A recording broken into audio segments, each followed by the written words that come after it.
Today we're going to simulate a tug of war exercise.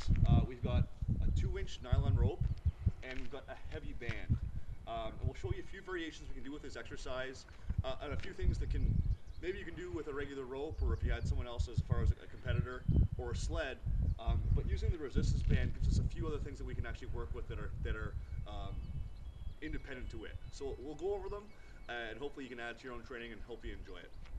It's a great way to use a supplement to build up your grip strength, your hand strength, build the forearms, the biceps, and your upper back as well. So we'll give it a shot. So our first variation will just be using a regular tug of war style, using mostly our hands as a hand over hand technique.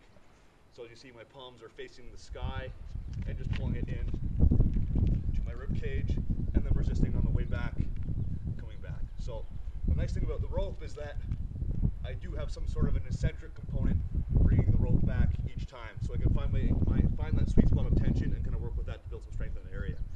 Other things you can do with this as well are do the same pulling motion, but this time with a thumbs up grip. So that way I'm pulling the weight towards me with almost a hammer grip. So same thing, this time I'm pulling the rope into my rib cage with a thumbs up, really cranking down on that hand and then coming back, finding the tension each time.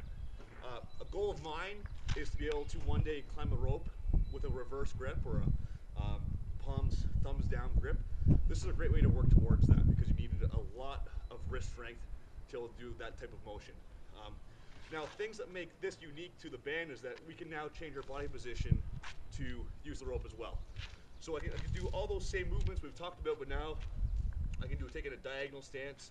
Same thing, now I'm facing away and focus more on that lead arm each time. And I can resist back, again facing away from the weight as if it was a real tug of war. So really working that right arm in this case. And same thing, use that reverse grip, come back, really focusing on bringing my thumb up to the ceiling. And on the way back, my wrist really needs to resist to avoid it from breaking. So again, you could go both sides, balance it out, facing the other way. Again, other options would be, this is more of a horizontal pull, but I could change the angle and put this band at the bottom of the pipe or at the top of the pipe, so I have more of a motion coming backwards. So there's a lot of options. I've tried this a few times and it's been something that's really put a lot of soreness in my upper back, something that I'm really not used to compared to conventional weight training. So again, there's a lot of application for it. Great way to build, if you're looking to build hand strength, wrist strength, functional strength in your upper back.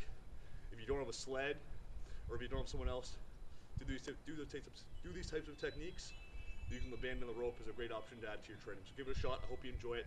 Thanks for checking out the channel.